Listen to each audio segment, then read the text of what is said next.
Bismillahirrahmanirrahim. Assalamu alaikum students. Today we will discuss about history of classification.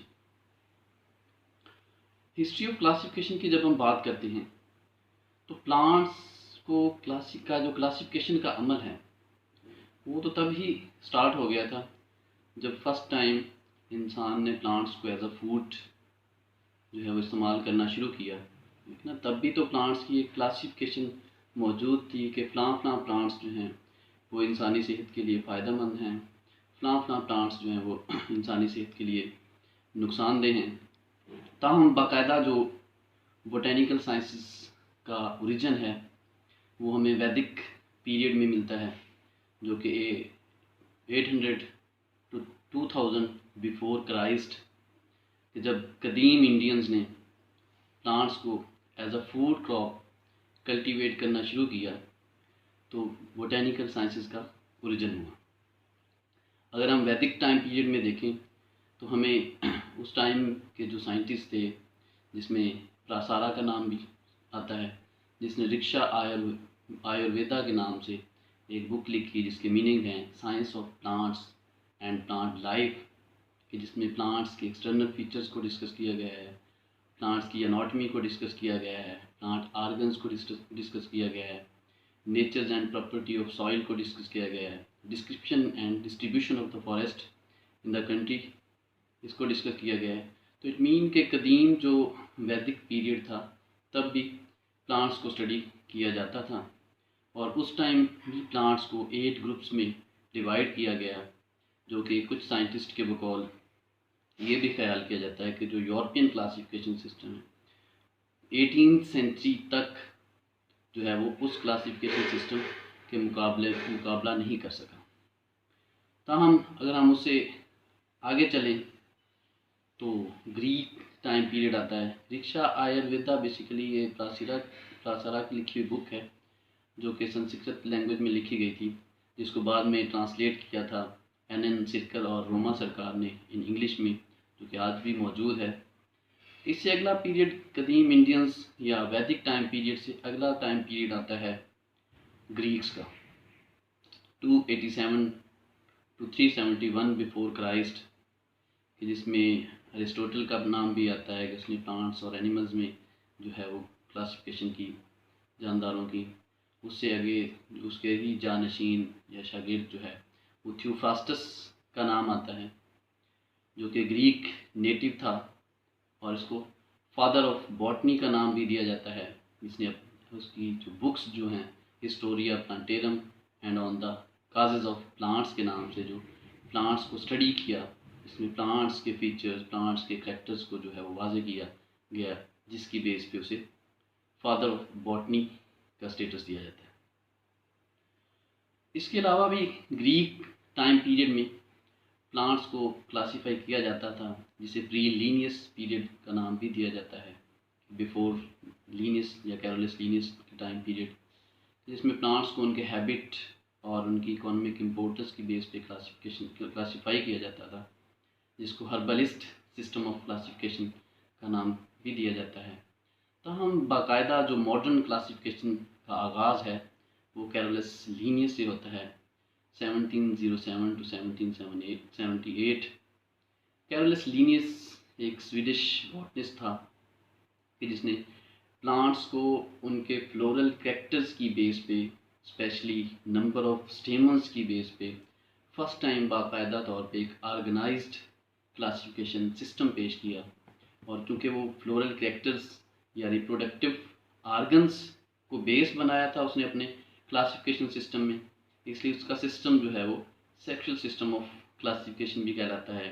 दूसरी तरफ उसको artificial system of classification भी कहा जाता है, क्योंकि उसमें 1 या 2 मॉर्फोलॉजिकल कैरेक्टर्स को लेकर जो है वो प्लांट्स को क्लासीफाई किया गया था। उसने अपना जो फर्स्ट क्लासिफिकेशन सिस्टम है वो 1753 में पेश किया अपनी बुक स्पीशीज प्लांटेरम और जनरा प्लांटेरम में। और चूँकि मॉडर्न क्लासिफिकेशन सिस्टम का आगाज़ जो है वो कैरोलस लीनियस से होता है, इसी बेस पे इसे फादर ऑफ मॉडर्न टेक्सोनॉमी का स्टेटस भी दिया जाता है। कैरोलस लीनियस ने 7300 स्पीशीज़ को जो है वो क्लासीफाई किया ऑलमोस्ट 1000 जनरा में और 24 क्लासेस में on the base of number of stamens. Next जो क्लासिफिकेशन सिस्टम में नाम आता है वो बर्नार्ड डी जस्सियो का नाम आता है। 1699 टू 1777 इसका टाइम पीरियड है। एक फ्रेंच नेचुरलिस्ट था और इसका जो वर्क है बेसिकली पब्लिश किया था इसी के नेफ्यू ने, एनो लॉरेंट डी जस्सियो। इसलिए इनका सिस्टम जो है वो बर्नार्ड डी जस्सियो और लॉरेंट डी जस्सियो के नाम से भी फेमस है। इसने जो है कैरोलस लीनियस के बरैक्स इनका जो सिस्टम है वो नेचुरल सिस्टम ऑफ क्लासिफिकेशन कहलाता है, क्योंकि कैरोलस लीनियस ने एक या दो मॉर्फोलॉजिकल कैरेक्टर्स को क्लासिफिकेशन की बेस बनाया, लेकिन इनके सिस्टम में सेट ऑफ मॉर्फोलॉजिकल कैरेक्टर्स की बेस पे प्लांट्स को क्लासीफाई किया गया। इन्होंने प्रपोज 3 मेन ग्रुप्स इनके सिस्टम में, 3 मेन ग्रुप्स में प्लांट्स को डिवाइड किया गया। इनको क्रिप्टोगैम्स, मोनोकोटिलीडन्स और डाइकोटिलीडन्स में कैटेगराइज किया गया। क्रिप्टोगैम्स वो प्लांट्स जिनमें सीड्स, फ्लावर्स या फ्रूट्स मौजूद नहीं होते। इसी तरह मोनोकोटिलीडन्स जिनमें एक कोटिलीडन होता है और डाइकोटिलीडन्स जिनमें 2 कोटिलीडन्स होते हैं। 15 क्लासेस और 100 फैमिलीज़ में प्लांट्स को क्लासीफाई किया। और इनके इस सिस्टम की एक अहम बात ये भी है कि आज भी इनकी जो 100 फैमिलीज़ में प्लांट्स को क्लासीफाई किया गया था, तो 76 फैमिलीज़ जो मौजूदा दौर की क्लासिफिकेशन है या जो आज के दौर की नोमेनक्लेचर है, बोटेनिकल नोमेनक्लेचर, उसमें भी वो सेम टू सेम मौजूद है। इस तरह इन्होंने मोनोकोटिलीडन्स और डाइकोटिलीडन्स का डिफरेंस भी फर्स्ट टाइम इनके दौर में या इनके टाइम पीरियड में स्टडी किया गया और इनके क्लासिफिकेशन सिस्टम में उसको मेंशन किया गया। नेक्स्ट क्लासिफिकेशन सिस्टम में नाम आता है Augustin Pyramus de Candolle 1778 to 1841। Swiss botanist था। इसने प्लांट्स को डिवाइड किया 213 टू 13 ऑर्डर्स में on the base of morphological characters.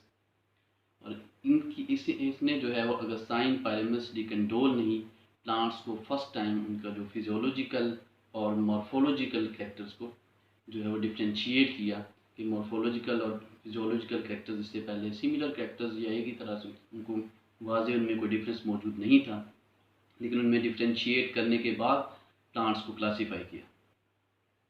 Next classification की हिस्ट्री में रॉबर्ट ब्राउन का नाम आता है। 1773 टू 1858 स्कॉटिश बॉटनिस्ट था। फर्स्ट टाइम जो माइक्रोस्कोप यूज़ करने वाले साइंटिस्ट में इनका नाम शामिल है। इस तरह इसने न्यूक्लियस डिस्कवर किया और जिम्नोस्पर्म्स और एंजियोस्पर्म्स में डिफ्रेंशिएट किया कि फ्लावरिंग और नॉन फ्लावरिंग प्लांट्स में, जिसकी बेस पे आगे चल के क्लासिफिकेशन में हेल्पफुल रोल मिला। नेक्स्ट नाम आता है Stephen Ladislaus Endlicher 1804 to 1849। Australian botanist था।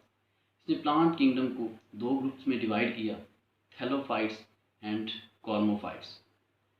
थैलोफाइट्स में एल्गी, फंजाई और लाइकन्स को रखा गया, जबकि कॉर्मोफाइट्स में मोसेस, फर्न्स और सीड प्लांट्स को रखा गया।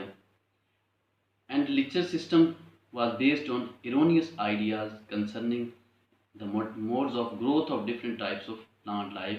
इसका जो सिस्टम था उसमें प्लांट्स की ग्रोथ पैटर्न को भी ग्रोथ पैटर्न की बेस पे भी प्लांट्स को क्लासीफाई किया गया। नेक्स्ट नाम आता है जॉर्ज बेंथम और जोसेफ डाल्टन हुकर का। इंग्लिश बॉटनिस्ट थे।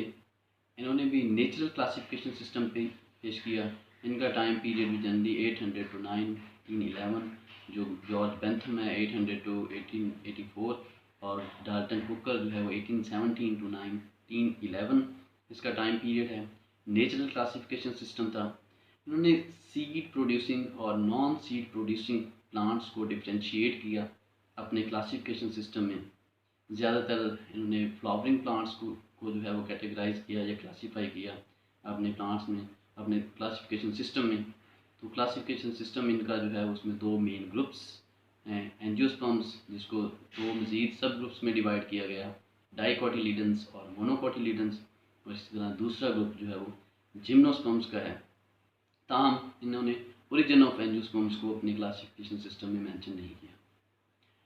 नेक्स्ट नाम आता है चार्ल्स डार्विन 1809 टू 1882। जैसा कि उसका नाम भी नेचुरल सिलेक्शन या थ्योरी ऑफ एवोल्यूशन के नाम से फेमस है, इसने थ्योरी ऑफ एवोल्यूशन या नेचुरल सिलेक्शन पेश की, introduced concept of evolution in classification. यहाँ से आगे जो है वो क्लासिफिकेशन में एक टर्निंग पॉइंट आता है कि अब तक जितने भी क्लासिफिकेशन सिस्टम थे, आर्टिफिशियल, नेचुरल क्लासिफिकेशन, वो सिर्फ मॉर्फोलॉजी, अनाटमी, फिजियोलॉजी या अदर जो है वो जनरल फीचर्स की बेस पे थे, लेकिन उनमें एवोल्यूशनरी प्रोसेस को, एवोल्यूशनरी हिस्ट्री को शामिल नहीं किया गया था। अब इससे आगे जब कंसेप्ट ऑफ एवोल्यूशन पे सामने आया तो एवोल्यूशनरी रिलेशनशिप को भी क्लासिफिकेशन में शामिल किया जाने लगा। नेक्स्ट नाम आता है विलहेल्म हॉफमीस्टर 1824 टू 1887। विलहेल्म हॉफमीस्टर ने बाकायदा तौर पे कोई क्लासिफिकेशन सिस्टम पेश नहीं किया, लेकिन इसने phenomena of alternation of generation in plants discover किया, जिससे प्लांट्स की क्लासिफिकेशन में हेल्पिंग जो है वो रोल मिला। अगस्त Wilhelm एचलर 1839 to 1887 was the first to use the term phylogenetic trends in classification। Wilhelm Eichler एक फेमस जिसका क्लासिफिकेशन सिस्टम इस बात पे भी जो है वो फेमिलियर है, इम्पोर्टेंस रखता है। इसने एक तो फर्स्ट टाइम ये फर्स्ट साइंटिस्ट था कि इसने थ्योरी ऑफ जो कंसेप्ट ऑफ एवोल्यूशन को एक्सेप्ट किया और फिर एवोल्यूशन को अपने क्लासिफिकेशन सिस्टम की बुनियाद भी बनाया। इसने प्लांट्स को नॉन फ्लोरल प्लांट्स और फ्लोरल प्लांट्स में डिवाइड किया, जिनके क्रिप्टोगैमी और फ्लेरोगैमी में क्रिप्टोगैमी वो पार्ट्स जिनमें फ्लोरल या फ्लावर मौजूद नहीं होते या उनमें रूट्स जो है वो फ्रूट्स एंड सीड्स मौजूद नहीं होते, जबकि फ्लेरोगैमी वो प्लांट्स जिनमें फ्लावर्स मौजूद होते हैं, फ्रूट एंड सीड्स मौजूद होते हैं। Eichler was the first taxonomist to separate the phanerogamy into angiosperm and gymnosperms and the angiosperms into monocotyledons and dicotyledons। इसने फ्लेरोगेमी को आगे एंजियोस्पर्म्स और जिम्नोस्पर्म्स में डिवाइड किया, इनके फ्लावरिंग प्लांट्स जो थे उनको कैटेगराइज किया एंजियोस्पर्म्स और जिम्नोस्पर्म्स में, और एंजियोस्पर्म्स को मज़ीद फिर मोनोकोटिलीडन्स और डाइकोटिलीडन्स में डिवाइड किया।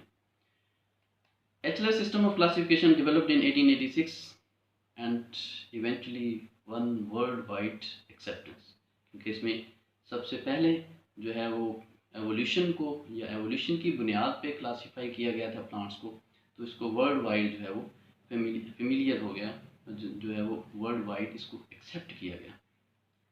इसमें प्लांट्स किंगडम को 4 डिवीजन्स में या जनरली 2 ग्रुप्स में डिवाइड किया जाता है। फर्स्ट ग्रुप है क्रिप्टोगैमी और सेकंड ग्रुप है फ्लेरोगैमी।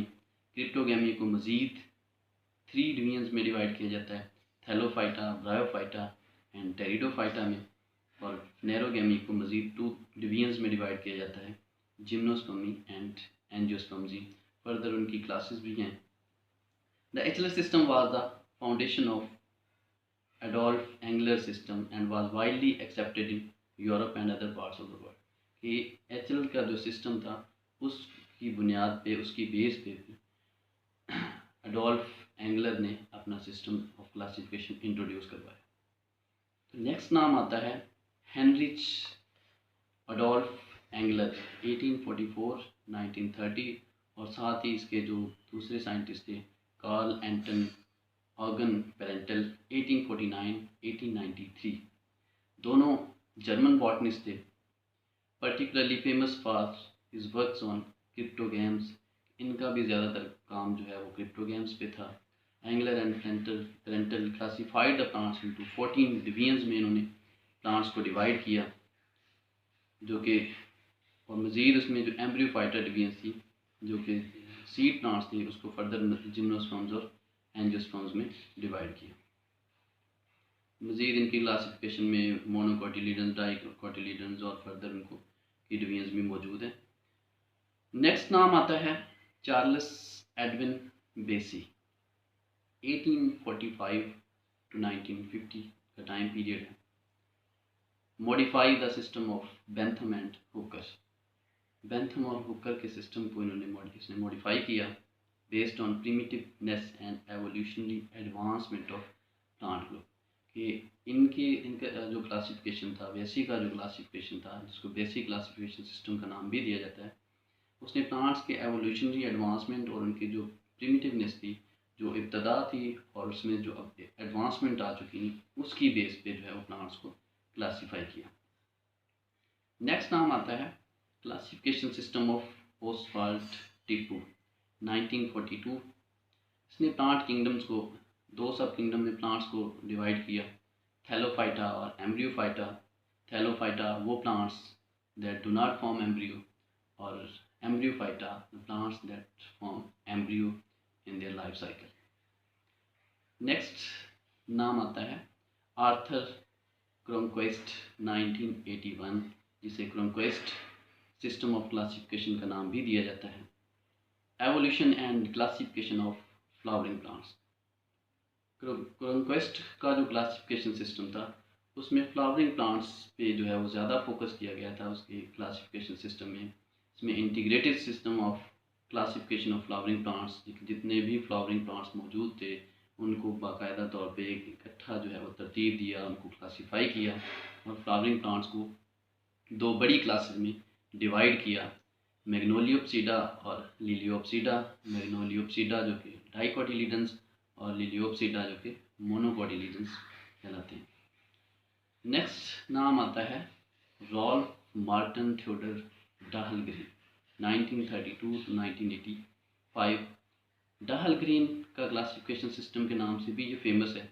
डाहलग्रीन ने अपना क्लासिफिकेशन सिस्टम 1975 में सबसे पहले पेश किया, जो कि 3-4 दफ़ा रिवाइज होने के बाद फाइनली 1985 में पेश किया गया। इसमें भी एंजियोस्पर्म सिस्टम ऑफ क्लासिफिकेशन पे ज़्यादा फोकस किया गया है। डाहलग्रीन का जो सिस्टम ऑफ क्लासिफिकेशन है उसके फेमिलियर होने की, फेमस होने की एक वजह ये भी है, इसने फर्स्ट टाइम प्लांट्स की जो क्लासिफिकेशन है, या जो एंजियोस्पर्म्स फ्लावरिंग प्लांट्स की क्लासिफिकेशन है, उसको बाकायदा तौर पे एक डायग्राम्स की शक्ल में शो किया, जिसको डाहलिनोग्राम के नाम से जो है वो जाहिर किया जाता है। तमाम कुछ और साइंटिस्ट भी हैं। रॉबर्ट वाइटेकर है 1966 ने 5 किंगडम सिस्टम को इंट्रोड्यूस करवाया। एलजी बैक्टीरिया फंजाई को किंगडम प्लांटी से मूव किया, जिससे क्लासिफिकेशन सिस्टम में मज़ीद एडवांसमेंट आई। फिर मार्गोलस एंड श्वार्ट्ज़ है 1988 modified the criteria of classification of 5 kingdom system. इन्होंने 5 किंगडम सिस्टम को ही मॉडिफाई किया। एंड लेटेस्ट जो क्लासिफिकेशन सिस्टम जो है वो तख्ताजान सिस्टम ऑफ क्लासिफिकेशन आता है, जो कि 1910 to 2009 है, जिसके बारे में हम नेक्स्ट लेक्चर में इसको डिस्कस करेंगे। तो आज का हमारा ये लेक्चर था हिस्ट्री ऑफ क्लासिफिकेशन, जिसमें हमने डिफरेंट साइंटिस्ट के बारे में पढ़ा कि क्लासिफिकेशन में किस किस साइंटिस्ट ने क्या क्या रोल प्ले किया। तो नेक्स्ट हम तख्ताजान सिस्टम ऑफ क्लासिफिकेशन को डिस्कस करेंगे। तब तक के लिए अल्लाह हाफिज़।